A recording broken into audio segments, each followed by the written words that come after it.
Olá galera, eu sou Jorge Marinha, também conhecido como Jorge Marinha. Estou aqui para falar de um assunto polêmico, né? Que é Will Eisner versus Tom King, né? Bom, começando aqui,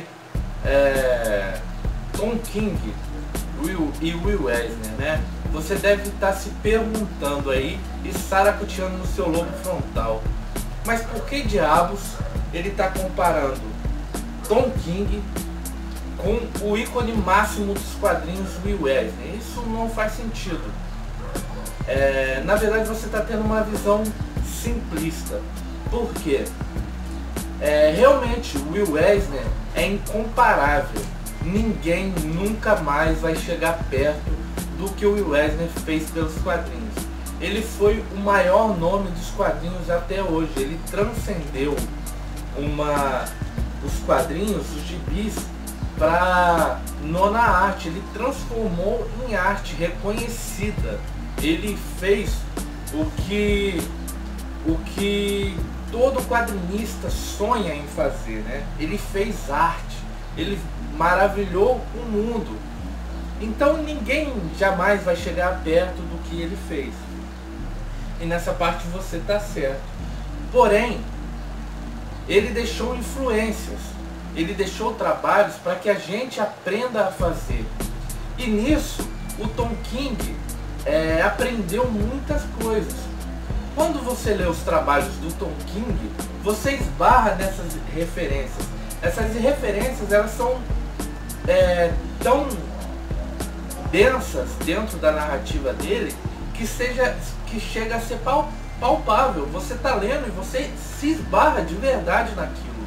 Isso é muito legal. Então não na parte de comparar os dois, mas na parte de ver o Tom King como um aluno do Will Eisner, né?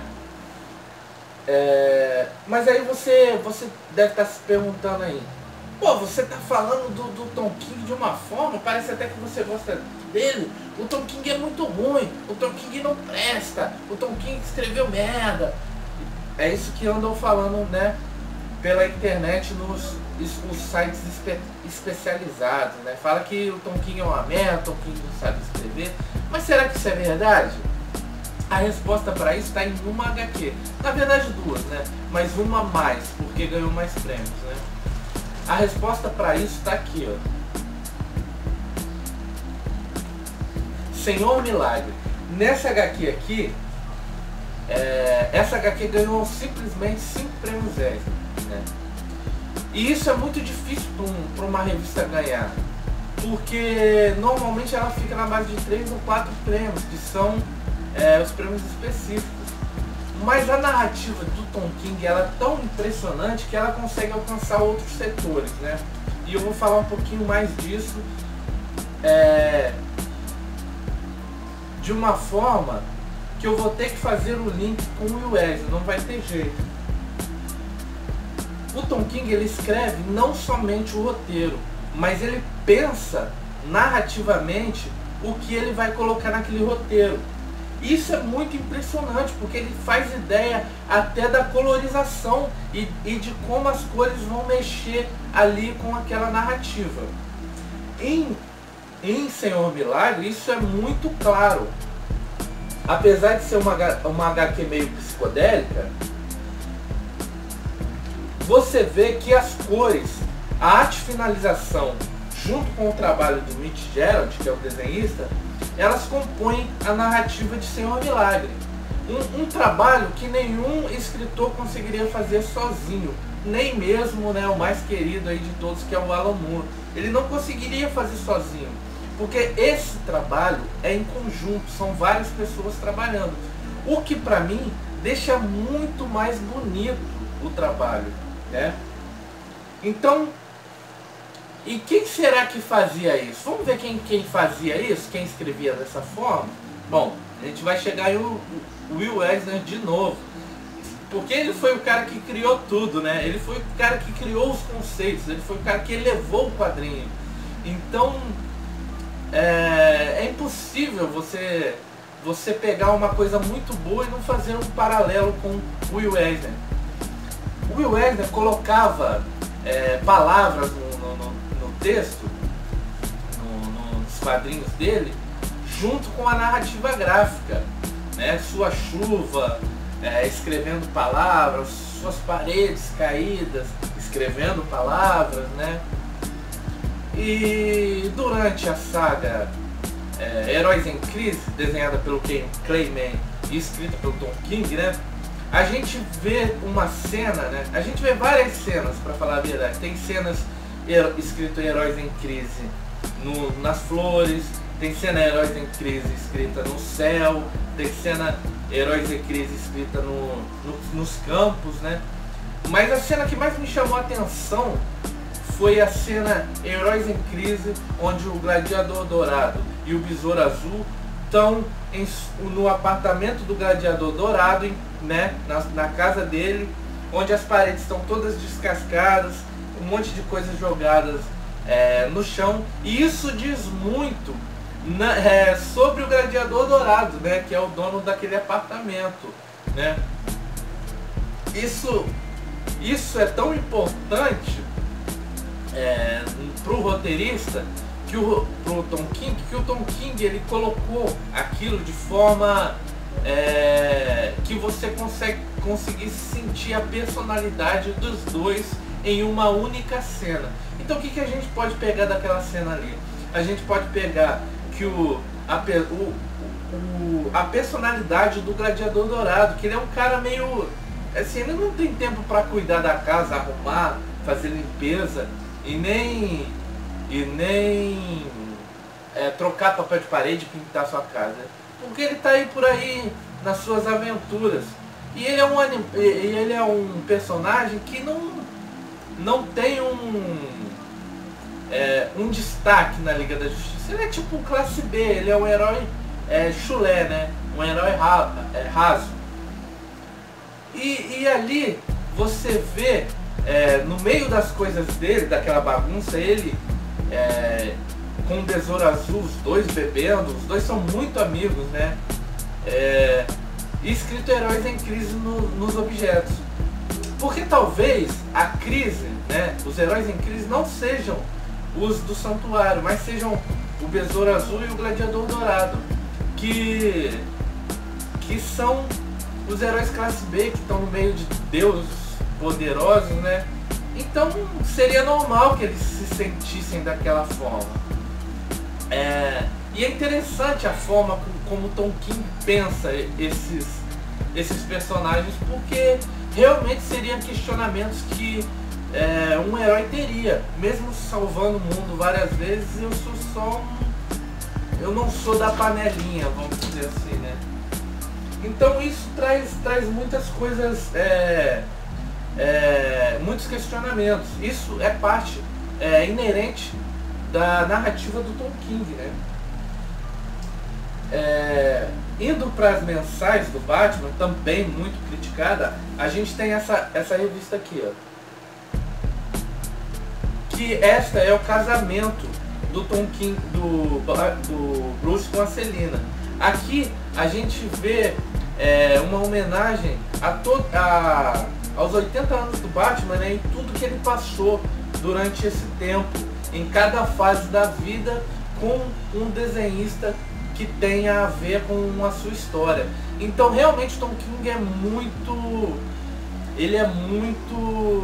ligado nessa parte da narrativa e de como um artista deve contar aquela história, né? Ele faz esse elo de ligação da gente com o personagem através da arte de cada desenhista durante cada período de tempo, né? E isso te liga ao personagem de novo, porque te traz a memória de certas épocas. E isso é muito legal mesmo, né? Inclusive essa HQ tão hateada aqui, ela também tem Eisner. Depois disso a gente tem um julgamento do Mr. Freeze, né? Continuando nessa parte onde ele dá total importância para a parte narrativa, onde você vê esse desenhista, o Lee Weeks, que ele pega um desenhista e lapida ele para que ele desenhe de uma forma totalmente focada nas expressões faciais e expressões corporais. E isso te coloca dentro da psique daquele personagem, né? O julgamento do Mr. Freeze são as consequências do casamento, né? Pra quem não sabe. Mas é muito legal você ver o trabalho dele.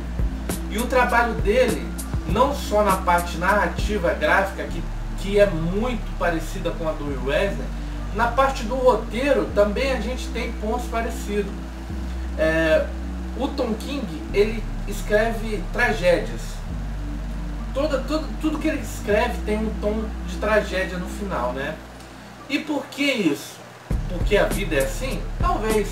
Mas se você pegar o Will Eisner, ele também só escrevia tragédias, né? Tudo que ele escrevia, por mais que tenha no meio uma parte legal, uma parte engraçada, uma parte feliz, no final se trata de tragédias, né? Quando você para analisar. A mesma forma o Tom King. Eu não tenho dúvida que o Tom King é um grande fã do Will Eisner e seu trabalho é muito inspirado nos trabalhos do Will Eisner. A parte narrativa do Tom King, ela é muito boa, ela é excepcional, e não importa se você não goste da história, porque isso não vai mudar o fato da narrativa ser ótima. Eu costumo falar que uma história, ela apesar de ter um peso, ela não é o suficiente para levar uma HQ.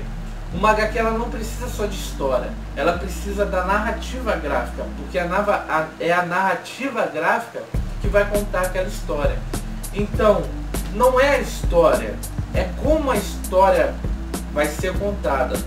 Porque se eu não gostasse de como a história é contada, né?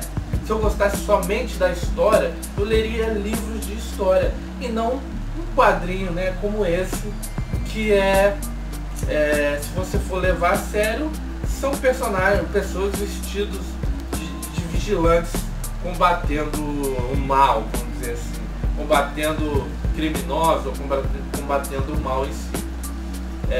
Porque isso é uma bobeira, o mundo tem muito mais tons do que a gente possa imaginar. Tons estes que podem ser colocados na revista através de um conjunto de pessoas trabalhando, né? Então, não é a história, é como a história vai ser contada, né? O que importa não é o que está sendo contado, mas sim como está sendo contada, né? Então, com este pensamento eu termino aqui e, assim, quero que o Tom King ainda faça muitos trabalhos, porque eu sou um grande fã da narrativa dele, tanto em Ser um Milagre, como em Heróis em Crise, como na própria Batman. Ele fez trabalhos muito bons, né? E gosto muito do trabalho dele, sim.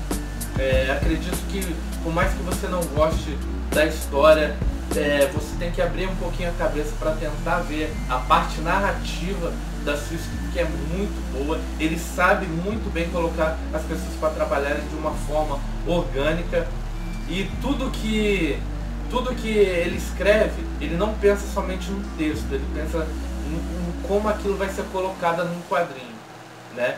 Então é nessa parte que eu me despeço. Eu gosto muito do Tom King, sou grande fã do Tom King e acho sim que ele segue as pegadas do grande mestre que é o Will Eisner. Bom dia, boa tarde, boa noite. Eu sou Jorge Marinha, também conhecido como Jorge Marinha. Valeu, galera.